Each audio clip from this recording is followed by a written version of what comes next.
vamos dar início hoje ao nosso seminário das pesquisas realizadas no SECOMP, tá? E eu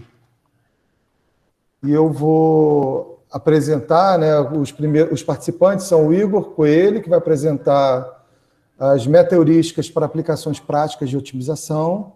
Depois vem o Alexandre Sena, que vai falar sobre a execução eficiente de aplicações paralelas nos novos ambientes de alto desempenho. Em seguida vem a professora Cristiane Faria, tratando da modelagem matemática e numérica, com novas propostas. Por fim, a professora Patrícia Nunes e o professor Carlos Frederico, que vão apresentar a análise de modelos matemáticos voltados às ciências computacionais. Tá? Eu queria passar a palavra para o Igor. Eu vou, para isso, cessar a minha apresentação. Beleza. Tá? Para que você possa dar início, tá, Igor? E eu peço a todos que desliguem os respectivos microfones.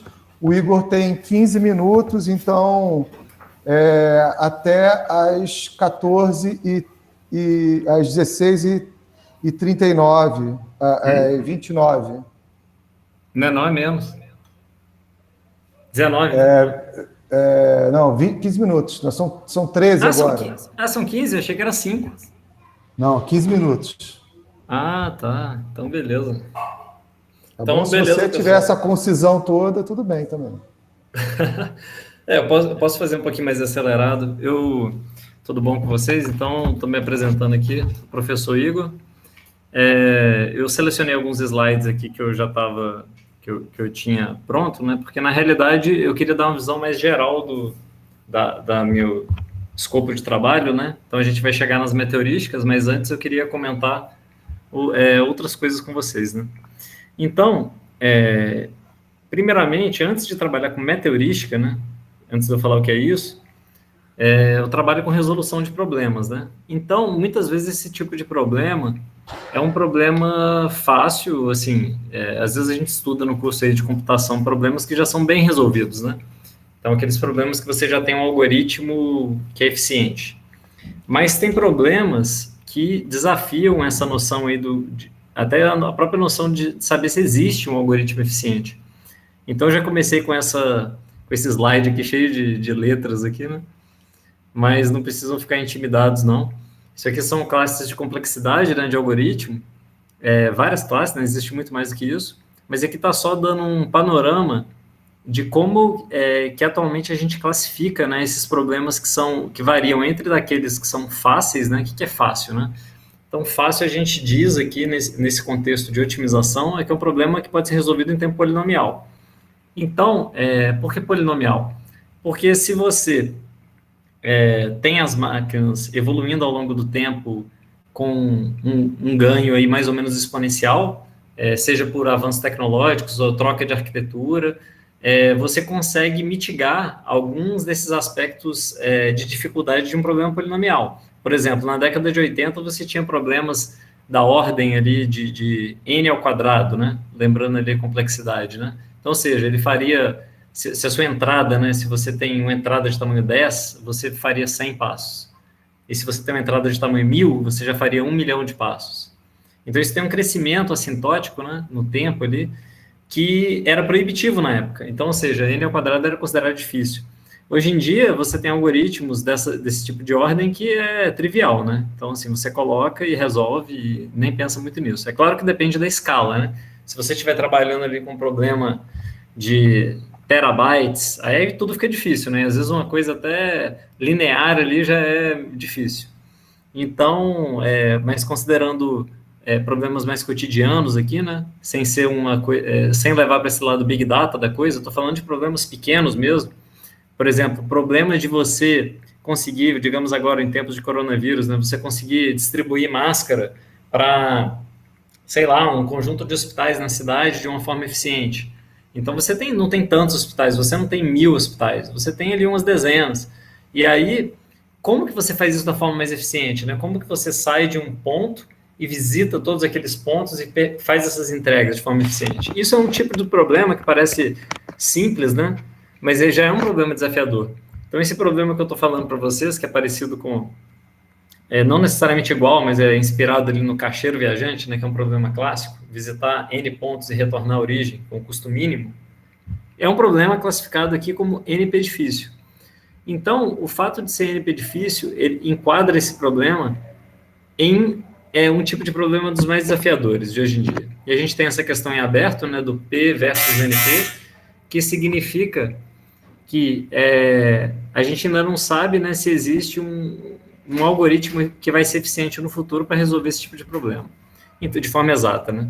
Então, o que a gente faz para mitigar isso é resolver de forma aproximada. Então, como é que a gente pode, primeiro, né, saber o que é eficiente? Então, eu trabalho muito também com outras arquiteturas, além dessa arquitetura sequencial comum, né? Então, a gente mistura as coisas. Então, primeira coisa, o que pode ser eficiente? Uma coisa é tempo, né?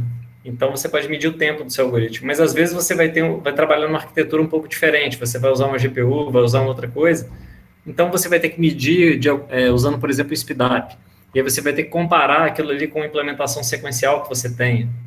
Então, ou seja, tudo isso é discutido nessa linha de pesquisa. Então, como resolver um problema desafiador de forma eficiente e não necessariamente usando só uma arquitetura convencional.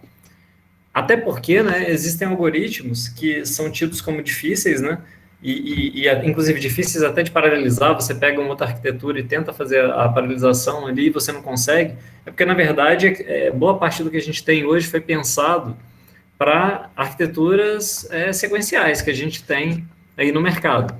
Então, muitas vezes, a própria forma de pensar o algoritmo, né, como uma receitinha de bolo sequencial, isso aí tem que ser desafiado um pouco para você conseguir fazer uma coisa mais eficiente.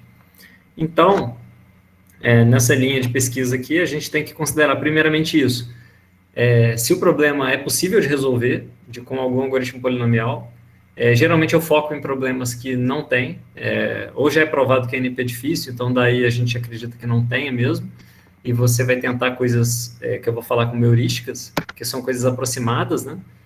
Porque você tem que dar uma resposta em tempo baixo, independente do tamanho do problema ali, ou seja, as pessoas estão esperando, né, esperando as máscaras, esperando a sua decisão, você não pode levar 6 meses, 1 ano para isso, né? Você tem que agir rápido. Então, para a tomada de decisão rápida, você tem que usar tudo isso, arquiteturas novas e algoritmos que podem, eventualmente, não dar a resposta correta ali, 100% correta, digamos, o ótimo, né? Mas alguma coisa aceitável. Então, a gente vai lidar muito com simulação e não determinismo. Então, você tem que lidar com aplicações que são naturalmente, tem algum random ali, tem uma coisa incerta. Muitas vezes o problema já tem isso, naturalmente, você pode ter um problema que é estocástico, por exemplo, ali, você quer fazer entregas, mas você tem que considerar fatores como trânsito, que é incerto, você tem uma estimativa ali de vai ficar pior, vai ficar melhor, mas você não sabe, então você tem que lidar com isso. E muitas vezes, isso seria já naturalmente do processo, e muitas vezes o seu problema ele é determinista de natureza, por exemplo, como o caixeiro viajante, mas por ser muito grande, você quer tentar alternativas não determinísticas para tentar resolver ele de uma forma aproximada. Então, aqui eu botei só esses algoritmos clássicos de Monte Carlo e Las Vegas, são cassinos aí, mas isso aqui, na verdade, é só mais uma inspiração aqui. Então, ou seja, você pode ter algoritmos como o de Las Vegas, dessa classe, né, que retorna sempre o resultado correto, ou seja, te daria, digamos, sempre o ótimo, mas você não sabe quanto tempo isso levaria, então ele aposta no tempo. E você teria ali um algoritmo, por exemplo, de Monte Carlo, em que ele é limitado em recurso computacional, por exemplo, limitado em tempo, limitado em espaço, mas ele permite, você vai aceitar que o resultado não seja 100% correto. Ou seja, se a rota ótima ali fosse de, sei lá, de 50 quilômetros para fazer todas as suas entregas, se você fizesse em 51, 52, faria alguma diferença na prática? Se for muito pouco, não. Mas se você, sei lá, se o erro for gigantesco, em vez de 50 quilômetros, eu vou rodar 500. Então quem define isso? Quem define é o tomador de decisão. Então, depende, cada problema você tem ali que considerar o que é, na modelagem desse problema, né, o que é aceito e o que não. Se você quer otimalidade, existem problemas que requerem otimalidade, assim, de essência, então daí você tem que usar uma técnica exata para resolver. Pode ser um branch and bound, como vocês viram provavelmente no curso de computação ali na parte de otimização combinatória, que pode levar um tempo exponencial, né? Mas também, se o problema for pequeno, você consegue resolver. Mas, se não for possível, você vai ter que usar uma estratégia heurística com alguma coisa aleatória. E lembrando também que quando a gente estuda algoritmos não determinísticos, você tem que levar em conta também geradores aleatórios, a qualidade disso. Então, a gente tem que considerar que linguagem você está usando, que API você está usando e como isso afeta os resultados. No nosso caso, então, algoritmos não determinísticos, você precisa de bons geradores.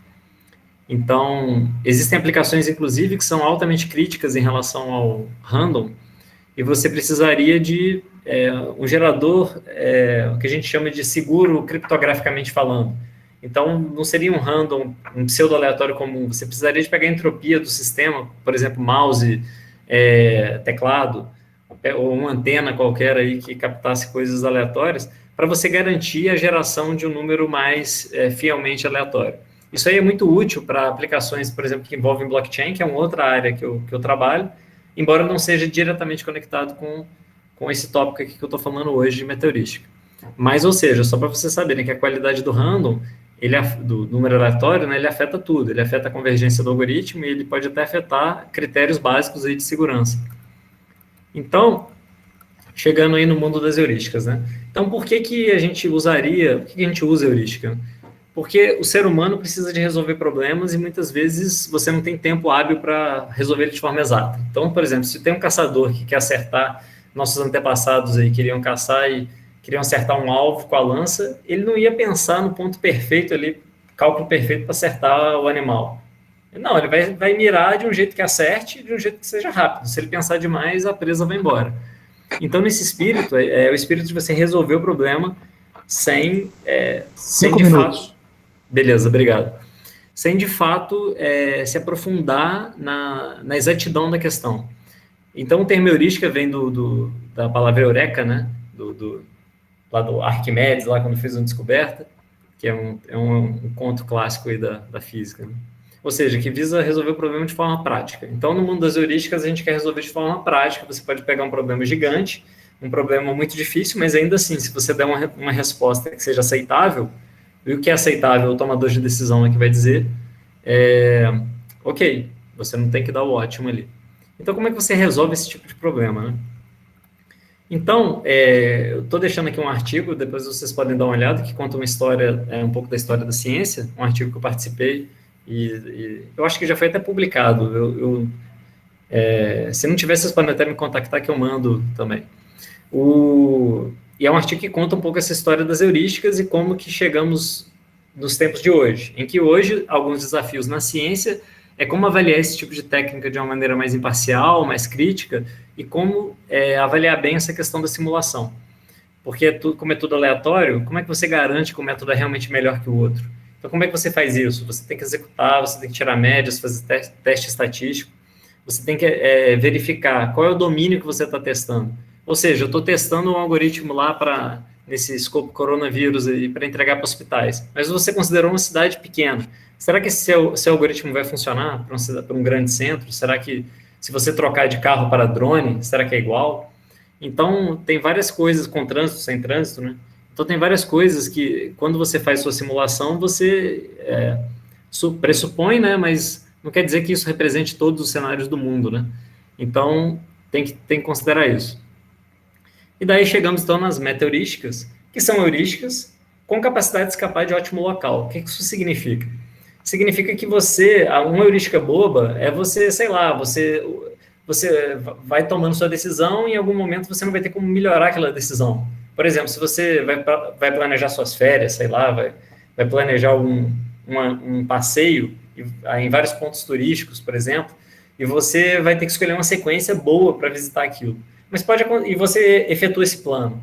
Mas pode ser que depois do seu plano efetuado, você para pensar e fala assim, pô, eu acho que tinha um jeito melhor. mas está feito, foi aceito, era razoável para você, você tomar aquela decisão. Então, o que significa um ótimo local? É quando você realmente, de acordo com algum critério que você especifica, por exemplo, sei lá, trocas de ponto de viagem, você não consegue mais melhorar aquilo. Parece que você tenta e não consegue mais. Isso é um ótimo local. Agora, pode ser um ótimo global? Pode ser que de fato não tenha jeito de melhorar. Mas aí as meteorísticas têm mecanismo que escape de ótimo local para ficar tentando em um espírito Monte Carlo. Então, a maioria delas tem aquele espírito Monte Carlo de você ficar tentando com o tempo que você tem. Por exemplo, tem 1 minuto, 1 hora, um dia, você vai tentando e a qualidade vai melhorando. Então, tem várias aqui que eu citei, não vou entrar, né, em detalhe. Singlet anilin, genético, colônia de formigas. Então, e algumas também que não têm analogia natural. Algumas têm, outras não. E outra coisa também que é interessante mostrar que as meteorísticas também estão atualmente na linha, assim, digamos, na mira aí de fogo aí na questão científica, para como também avaliar isso de uma forma mais imparcial. Então, hoje em dia, a gente trabalha muito com meteorísticas híbridas, você pega essas ideias, mistura com a outra, você pega um método exato e também mistura com heurística para pegar um pouco do que é bom em cada um, né? E, no fim, você tem que acabar comparando com a literatura, pegando algum problema moderno de otimização. Eu posso dar várias dicas também sobre conferências, né, que publicam esse tipo de coisa, jornais que publicam isso, que é o problema que mais tem. E aí você tem que, de alguma maneira, encontrar um problema que seja que não seja muito explorado, né, na literatura, mas interessante, e fazer uma coisa melhor do que isso, já explicando qual é o caminho, né, da pesquisa que é feito nessa linha. Então, basicamente, você tem que ler bastante para entender os métodos, não todos, mas alguns, e se aprofundar em algum problema específico, que eu também não vou listar aqui vários, porque eu acho que isso aí vai de cada caso, vai de cada interesse de cada um. Mas é isso aí. Então, muito obrigado aí pela oportunidade. Vou passar a bola para o próximo. Obrigado, Igor. Eu vou peço você que encerre a apresentação para o Sena, professor Alexandre da Costa Sena, poder dar início à apresentação dele, tá? Obrigado aí, Guilherme. Obrigado aos colegas aí, aos alunos. Deixa eu carregar aqui a minha apresentação.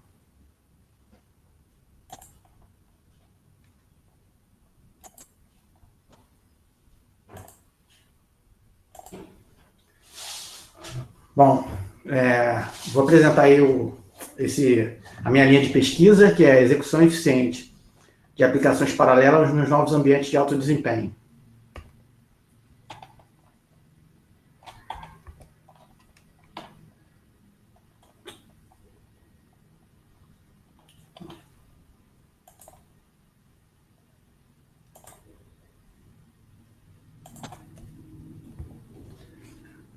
Bom, a motivação da área assim, que eu trabalho, é a mesma área que a Clícia trabalha também, que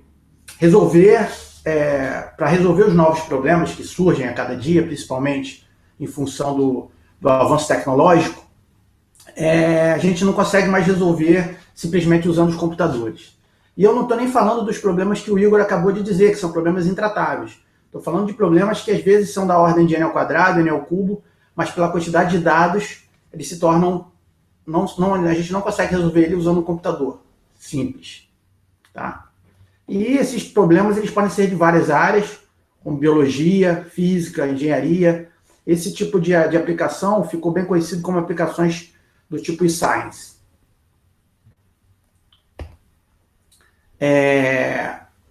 E aí, aonde a gente resolve, né? Onde a gente executa esses problemas e consegue os resultados necessários?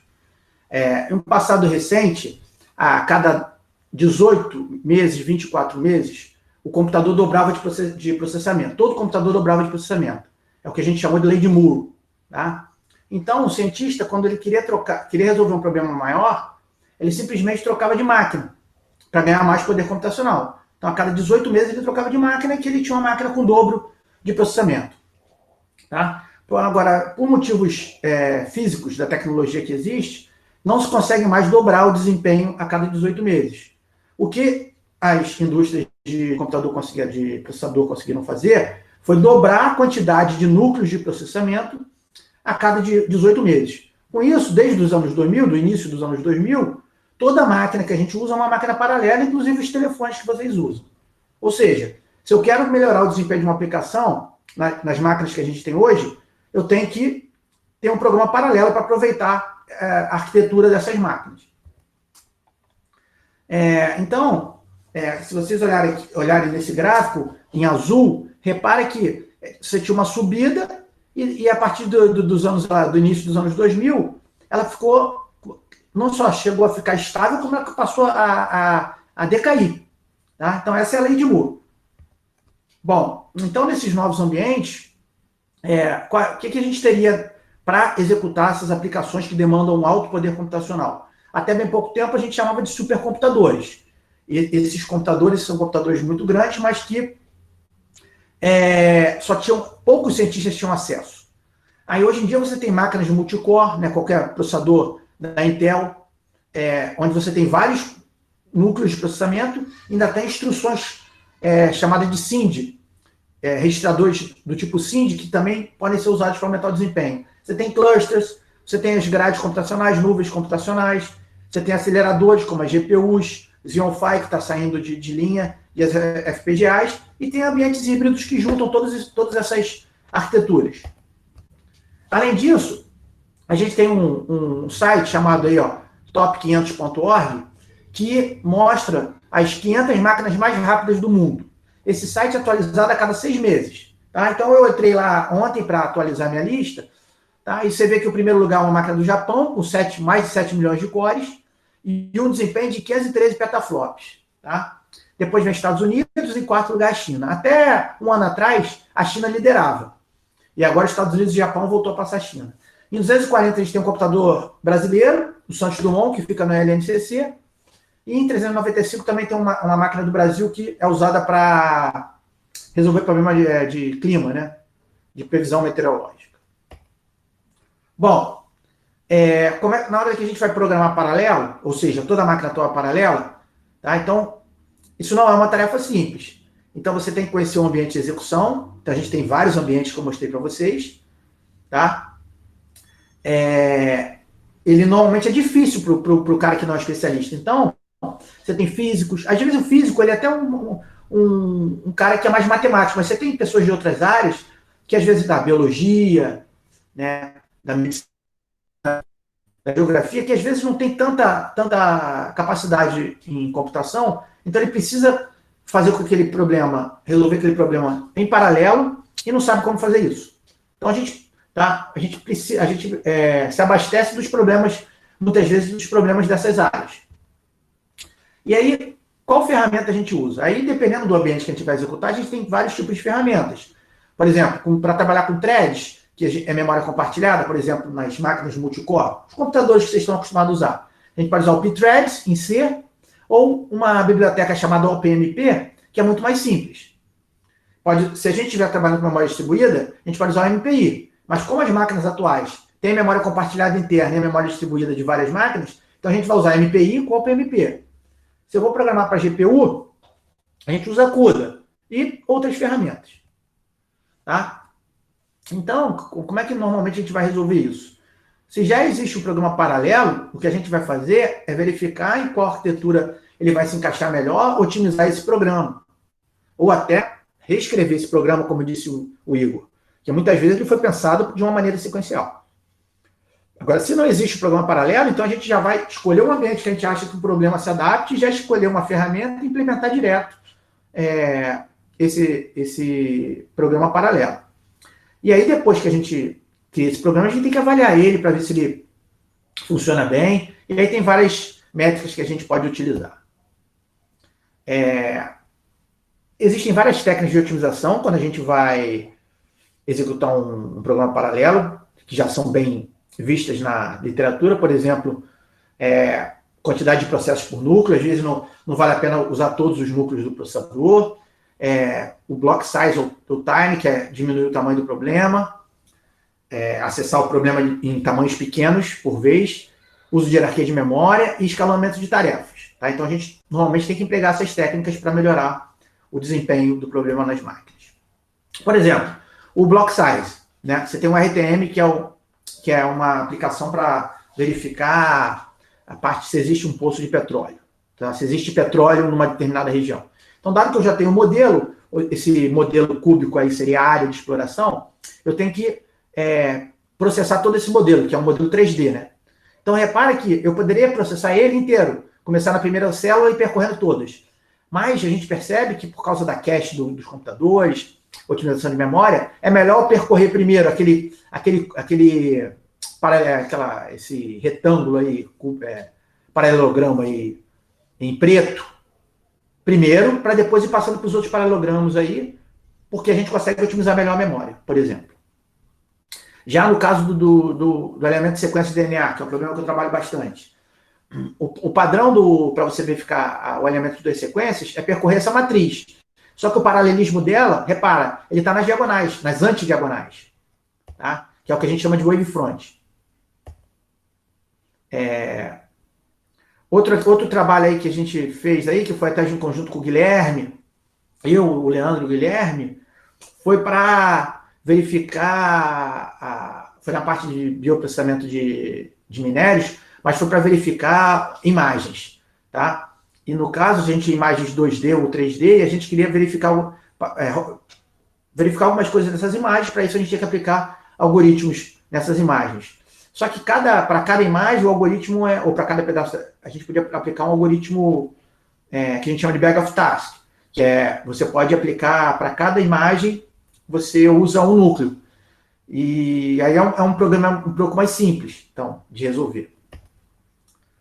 Outro trabalho também foi o algoritmo de leilão, que é um algoritmo que é usado para resolver problema de paralelamento de gráficos de partidos. Tá? Dado que eu tenho N pessoas e N objetos, eu quero alocar uma pessoa para cada objeto, maximizando a afinidade, ou seja, maximizando a soma total de ganho. Como os gráficos podem ser grandes, ou vários emparelhamentos são necessários, tá? A computação paralela é necessária. Bom, então, como mensagem aí para vocês, para os alunos que tiverem interesse nessa área, a gente já viu então que a capacidade de processamento e de armazenamento vem crescendo exponencialmente. Com isso, o tamanho dos problemas que a gente tem para resolver, ele é grande, então a gente precisa de paralelismo. Mais do que isso, todas as máquinas atuais são paralelas. Então, a gente tem que, para executar eficiente nessas novas máquinas, a gente tem que usar alguma ferramenta paralela para resolver os problemas. Tá? Não faltam problemas para serem melhorados. Então, o objetivo na minha área, um pouco na área da Eclipse aí, seria então a gente pegar um problema e tentar otimizar esse problema para uma área paralela, para conseguir melhores resultados e até tornar possível que esse problema seja executável num tempo razoável. Tá? Obrigado. Obrigado, Sena. A gente não está no nossa programação tempo de perguntas, tá? Eu sugiro que quem tiver perguntas tanto para o Igor quanto para o Sena, envie e-mail para eles, né? E marque talvez uma reunião virtual ou mesmo peça uma resposta por e-mail, etc, etc, etc. Tá bom? Obrigado. Eu peço para você, Alexandre, que você pare sua apresentação, tá? Tem que clicar no mesmo botão que você clicou para parar a apresentação e com a palavra a professora Cristiane Oliveira de Faria, né, que vai apresentar seu seminário. 15 mil euros. Não, o pagamento não é 15 mil euros.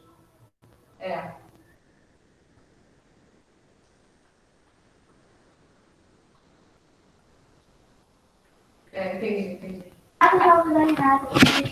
Foi? Tá mostrando direitinho? Tá dando para ver. Já está em apresentação ou não? Não, está em modo de... Espera aí, então.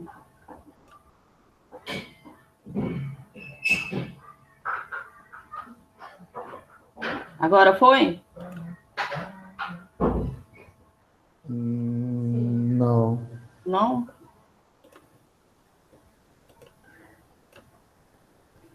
Não está aparecendo Ô, Cris, mas assim dá para ver bem. Pode bom? só dando page down mesmo, tá bom. Tá bom? Tá dando para Mas ver. dá um page down para ver se passa. Peraí. Tá. Aí passou. Uhum. Tá. Posso começar, Guilherme? Por favor. Boa tarde para todos. Quem não me conhece, eu sou a professora Cristiane Faria, né? E o título da minha apresentação é Modelagem Matemática e Numérica, né? Novas propostas, né? Bem, um rápido resumo, né, do meu currículo, né? Então, eu tenho bacharelado em Física e Matemática Aplicada, Computação Científica, né? Mestrado em Física, doutorado em Modelagem Computacional pelo NCC. Eu fiz meu pós-doutorado também no NCC e depois eu entrei na UERJ, né? Concursada em 2014, né? E estou lotada no Departamento de Análise Matemática, né? Estou no Secomp, eu esqueci de escrever, no Secomp, acho que desde 2016, né? E atualmente eu estou como coordenadora adjunta, né, do Secomp. Bem, uma pequena motivação, né? Assim, então, assim, o que é modelar, né? Como que a gente, o que significa isso, modelar matematicamente, né? Então, assim, pra gente, né, quando você vê essa figura, né, você vê um pôr do sol, né, um coelhinho comendo uma cenourinha, né, um lugar maravilhoso que eu acho que hoje em dia todo mundo está sonhando em ser esse coelhinho, né, por causa da pandemia, né. Mas o que significa modelar matematicamente, né, por exemplo, essa situação, essa visão, né? É isso aqui, né? Assim, é você representar, né, simbolicamente, né? E aí esses símbolos são matemáticos, né? Matematicamente, né? Os fenômenos físicos, químicos, que estão acontecendo nessa natureza, né? Então, isso aqui a gente tem um pequeno exemplo, assim, da modelagem, né, desses fenômenos que estão acontecendo, né? Então, a gente pode ver aqui, por exemplo, aqui, né, no Rio, né, a gente tem a equação de Navier-Stokes, né, que modela o escoamento de um fluido da água, né? Aqui a gente tem as equações de Maxwell, que modela o fenômeno da radiação, né? O potencial elétrico, magnético, né? Aí, aqui a gente, né, já tem, assim, o fator, né, que vem da fotossíntese, né, e tudo mais, né? Lei da gravidade, né? Então, todos esses fenômenos, eles são escritos, né, modelados matematicamente, né? É isso que significa, né? Mas o que acontece, né? Essa construção desses modelos, né, ela tem essa analogia, sempre física, né, como matemática. Mas aí o que acontece? Quanto mais real você modela o seu modelo, mais complexo ele se torna. Quanto mais complexo ele se torna, a gente já pode concluir que a gente não vai conseguir encontrar uma solução analítica. Mas, né, como o Igor já falou um pouco, assim, isso significa o quê? A gente quer resposta, a gente quer uma resposta para ontem, né? Tudo é para ontem, né? Então, qual foi a nova metodologia, né? Uma nova proposta que surgiu para você encontrar uma solução para esse problema? É você procurar uma solução numérica, né? Então, a gente vai buscar essa solução numericamente. Buscar uma solução numericamente, você também não vai resolver isso na mão, né? No lápis, né? E aí entra o computador, né? E quanto mais real for o seu modelo, quanto mais real você tiver, né, conseguido modelar o seu problema, né, você vai precisar de mais o computador, né, uma implementação computacional. E aí, por exemplo, já entra o link, né, com a palestra do professor Sena, né, que falou da questão dos problemas que Quanto mais real, mais dados eles têm. Então, você tem que saber trabalhar com esses resultados. Ao contrário do que o Igor falou, dele, aqui eu tenho uma preocupação, sim, em encontrar uma solução o mais próxima da correta, tá? Então, a gente tem que ter essa preocupação na hora de escolher um método numérico para implementar. E eu também tenho que encontrar uma forma para que essa solução seja mais rápida. Aí entra o link com a computação paralela. Né? Então, seguindo. Né? Então, aqui eu fiz um fluxogramazinho básico, né, para a gente poder entender, né, assim, quais são os passos, né, dar uma resolução, uma modelagem, né, matemática e depois numérica, né. Então, primeiro, você tem o quê? Você tem a primeira etapa, que é modelar o fenômeno, né, você tinha aquele fenômeno lá, e você reescreve ele na forma simbólica, matemática, né. Isso vai... usando termos matemáticos, né, você vai obter um sistema, ou um sistema de equações diferenciais ordinárias, ou um sistema de equações diferenciais parciais, né. Feito isso, né, a sua próxima preocupação é fazer uma discretização do seu domínio. Você tem uma preocupação em saber onde é que você vai resolver o seu problema, né. A terceira etapa é você fazer a escolha, né, do seu método numérico, para poder resolver, né? E a quarta é resolver esse sistema, né, obter essa solução, que normalmente sempre recai num sistema linear, tá? Eu tenho particularmente interesse, né, eu vou fazer propostas em 3 etapas aqui desse nosso fluxograma. Então, a primeira proposta é a seguinte, está relacionada com a primeira parte, que é a parte da modelagem, né? É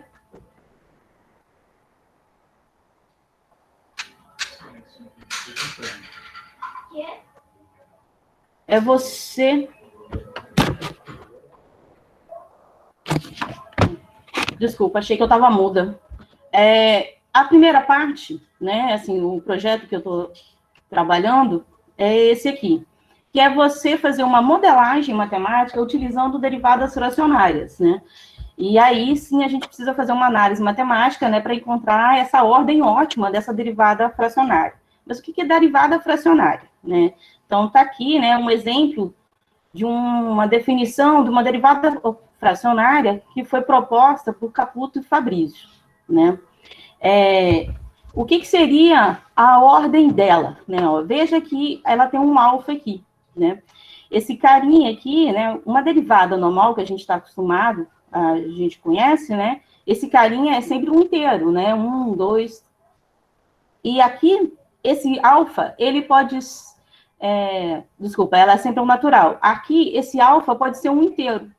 Pode ser qualquer valor, por exemplo, entre 1 e 2, né? A nossa proposta é a continuação de um trabalho de dissertação da aluna Amanda, que defendeu o seu mestrado, né, pelo SECOMP agora, em 2020, né? E ela utilizou a derivada fracionária via operador de Caputo-Fabrizio, né, para modelar a mecânica dos tecidos pulmonares, né? E o PVI que ela trabalhou foi esse aqui, né, que tem que é uma...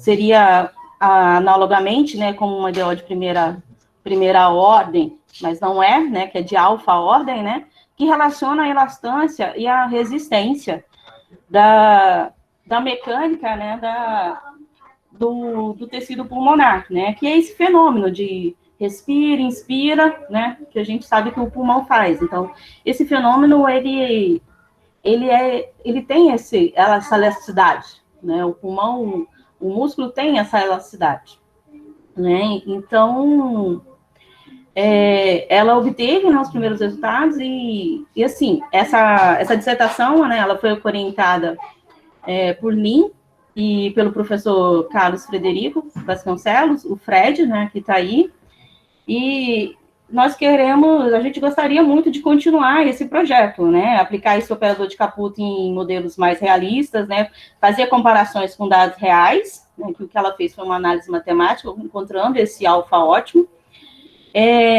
e, além disso, né, a gente também gostaria de fazer a análise matemática, né, desse modelo, de outros modelos mais elaborados, né, utilizando outras derivadas fracionárias, né. Nesse semestre, né, nós tivemos a agregação de dois colaboradores, né, já nessa equipe, né, que é o professor Moura e o aluno Joab, né, de doutorado, né, que ainda não está totalmente definido o que ele vai fazer, mas ele vai trabalhar em derivadas fracionárias, né, qual vai ser o termo que a gente vai acrescentar nesse PVI que ele vai trabalhar, mas tem muita coisa aqui para fazer, né, então... 5 minutos, Cristiane. Eu só falei do primeiro? 5 minutos. Tá. Né? A segunda proposta que eu tenho é relacionada à resolução de sistemas lineares, né? Então, assim, deixa eu passar então para frente, né? Assim, ela também seria uma continuação de uma dissertação de mestrado que foi da Rafaela, que defendeu no ano passado, 2019. Ela foi orientada por mim, pela Clícia, né? E a Rafaela, ela fez um estudo comparativo entre alguns métodos iterativos paralelizáveis ou não para matrizes esparsas, né? E eram todos métodos de projeção, né, que foram construídos no subespaço de Krylov, né? Então, foi um estudo comparativo, ela implementou e ela fez testes no final ela até apontou alguns pontos ótimos para poder paralelizar e obter uma solução mais rápida, né? Então, assim, as propostas, né, que a gente tem, né, que a gente gostaria de continuar esse trabalho, né, utilizando matrizes maiores, né, e outros métodos iterativos, né, estudar a influência das matrizes pré-condicionadoras, que atuam, né, que fazem com que a gente consiga melhores matrizes esparsas, né, um melhor rearranjamento, né, propor otimizações e propor formas de paralelizar, né, esses algoritmos, né. A terceira proposta que eu tenho é a parte que eu já atuo há um tempo maior, que é a de métodos numéricos em si. Eu atuo desde o meu doutorado com métodos de elementos finitos, né. No meu pós-doc, eu comecei a trabalhar com métodos de elementos finitos, híbridos e estabilizados, de Galecki descontínuo, né? Então, né, qual é a vantagem do método de elementos finitos, né? Ele, comparando com os métodos diferenças finitas e volumes finitos, que são métodos numéricos mais comuns e mais conhecidos, né? Ele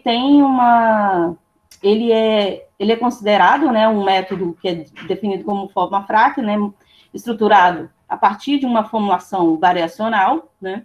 Ele é notavelmente mais flexível e mais geral do que os outros dois, que eu aponto aqui, e ele é um método que é mais adequado para problemas reais, né, com malhas arbitrárias, descontinuidades e tudo mais, né.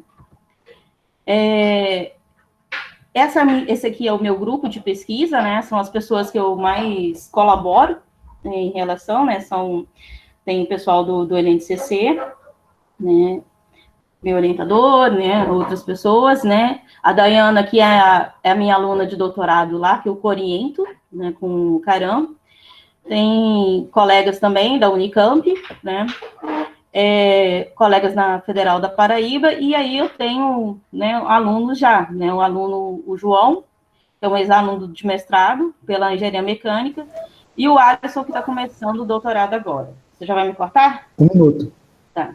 Né? Então, vou passar aqui. Então, assim, quais são as propostas que eu tenho, né? Como eu falei, esse trabalho né, assim, eu já atuo um pouco, então, assim, eu tenho um código em Fortran, que no momento, eu e o Bonés, um colega meu, da Paraíba, nós estamos tentando reescrever esse código em Python. Então, a gente está precisando de um aluno também que nos ajude nessa empreitada, né?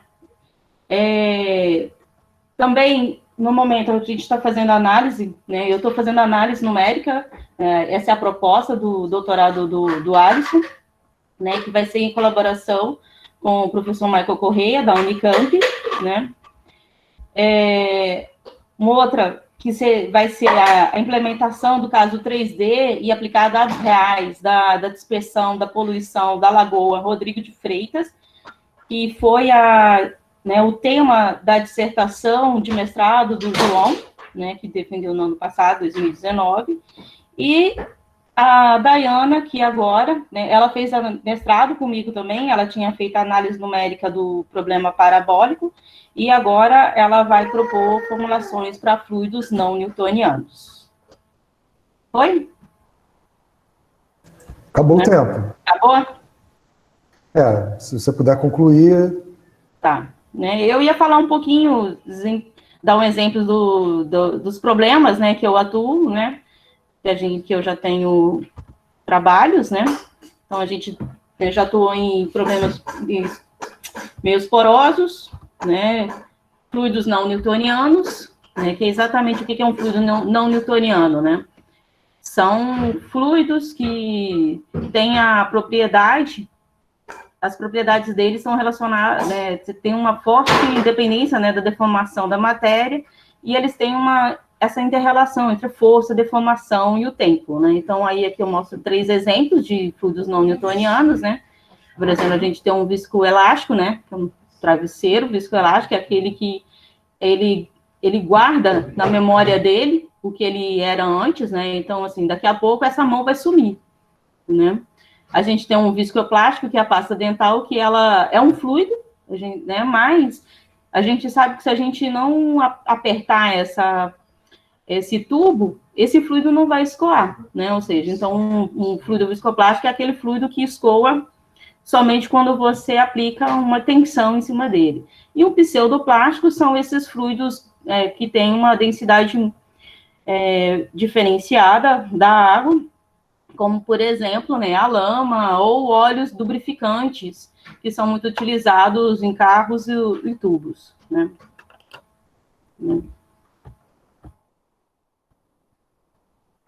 E é isso, né? Eu agradeço, né, a atenção, né, quem tiver interesse, né, me contate, né? E além disso, né, esse ano eu tenho, como assim, um pé e um braço, né, no ensino, então eu tenho um projeto de educação, e esse ano nós estamos trabalhando com divulgação científica de IA no ensino médio, né, e aí em colaboração com a professora Rosa, né, infelizmente eu não consegui botar um slide. É isso. Obrigada, gente. Obrigado, Cristiane. Próxima, na verdade, é uma dupla, né? Pelo menos que eu estou entendendo. É a professora Patrícia Nunes e o professor Carlos Frederico. Vai falar a professora Patrícia Nunes. Em geral, é bem melhor. Seja assim.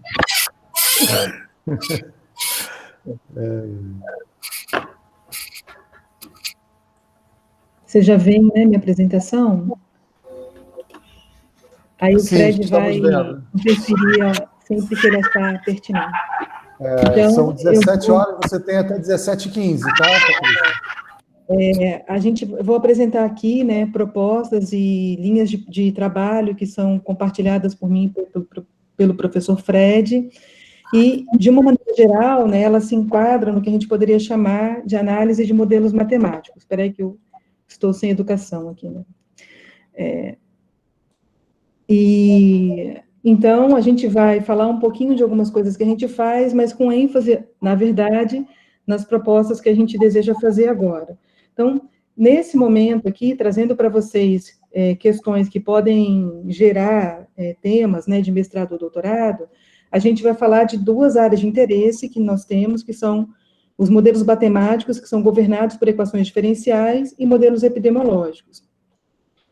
Comparado, né, assim, um pouco situando a nossa apresentação dentro do que foi dito até agora, a gente já vai começar do modelo feito, né, a gente tem vários fenômenos aí que são descritos, né, assim, pelo menos no que diz respeito aos seus aspectos mais importantes, são descritos por equações, né, e a gente vai usar ferramentas matemáticas para melhor entendimento desses modelos, né, porque é um conjunto, né, eu acho que nas apresentações de hoje, elas são bastante complementares e também tem bastante interseção, que é a questão de que perguntas, né, são importantes serem respondidas sobre o modelo.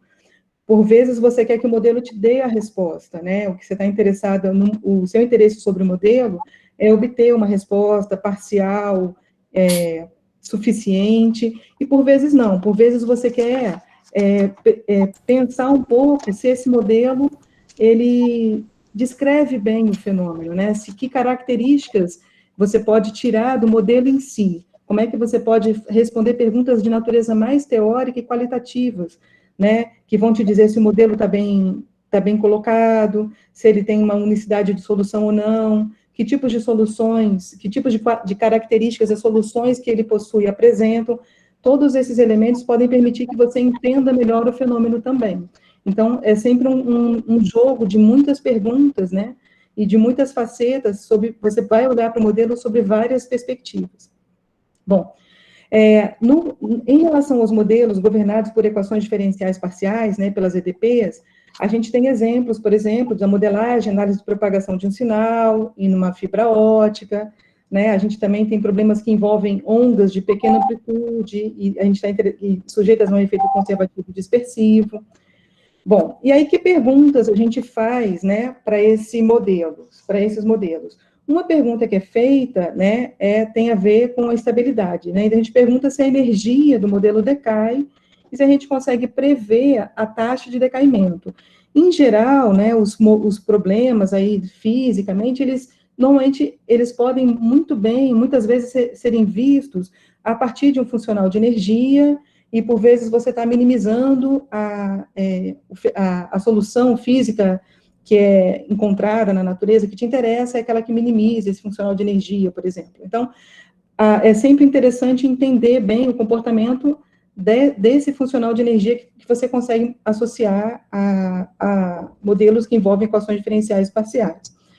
Um outro aspecto que a gente tem interesse, que também está muito associado com a questão prática, são a controlabilidade exata, né, que é você tem um modelo, normalmente o modelo ele vai vir com a equação e condições associadas, né, que são ou de valor inicial ou de contorno, e às vezes você quer saber que condição você tem que atuar na fronteira para garantir um certo comportamento da solução do modelo. Né? Então, você quer controlar o fenômeno, você quer saber que mecanismos você consegue fazer atuar, né, na fronteira, ou de alguma maneira, para, por exemplo, você garantir que a solução, num certo estado final, seja aquela que te interessa. Né? Então, essas são questões que a gente tem interesse em discutir em modelos governados por EDP. Um dos exemplos, né, que nos interessa bastante é a equação de Kawahara, e a equação de Kawahara, ela ilustra um aspecto que o modelo sempre tem, que o modelo pode ficar complexo, tanto pela questão de o quanto você quer descrever, né, qual é o nível de fidelidade que você quer que ele descreva o fenômeno de interesse, ou por vezes ele até descreve, mas ele perde a fidelidade em algum momento. Então, a Kawahara é um exemplo. Então, é uma equação de quinta ordem, então isso já torna o problema mais difícil, e ela é uma equação que aparece quando a KdV, né, que é a equação, pensa que sumiu esse termo de quinta ordem, em linhas gerais, e aí você ficaria com uma equação de terceira ordem. Dependendo para certos fenômenos físicos, o comportamento desse coeficiente que aparece aqui no termo de ordem 3, ele fica muito pequeno, de modo que a presença do termo de ordem 3 já não dá conta da complexidade desse fenômeno, e você recorre à inclusão do termo de ordem 5. é mais ou menos, não sei se todo mundo viu ou lembra, que é como você faz a aproximação ao polinômio de Taylor, né? Você pode fazer o polinômio de Taylor de grau 1, que ele vai te dar a reta tangente. Você poderia ter, e a reta tangente, ela dá uma aproximação ao gráfico da função, mas você poderia aproximar essa função por outros polinômios, não só um polinômio de grau 1. Então, você poderia aproximar para um polinômio de grau 2, 3, etc., e isso vai trazendo complexidade ao seu problema, que é o que acontece aqui. Chega um momento que o ordem 3 não dá conta, você precisa partir para o ordem 5, né? Nesse problema em particular, a gente tem uma ocorrência ainda especial, que é o fato de você encontrar soluções, essa equação está definida num intervalo 0L, e para certos comprimentos desse intervalo, que é esse L que está aqui, a solução tem energia constante. Então, a caracterização desse conjunto, por exemplo, é um problema de interesse teórico que tem interpretação prática, né? A gente, junto aí, há muito tempo a gente já trabalha com esse problema, a gente tem alguns avanços, né? Mas há questões em aberto ainda nele, então isso pode ser um problema de interesse, e a gente caracterizou até o momento que parte desse conjunto é formado, por exemplo, pelos pontos fixos da tangente, né? Então, pontos fixos da tangente, né, e nessa estrutura aqui com ρ, tendo a ver com os coeficientes da equação original, eles são comprimentos tais que a solução não decai, a energia não decai com o tempo.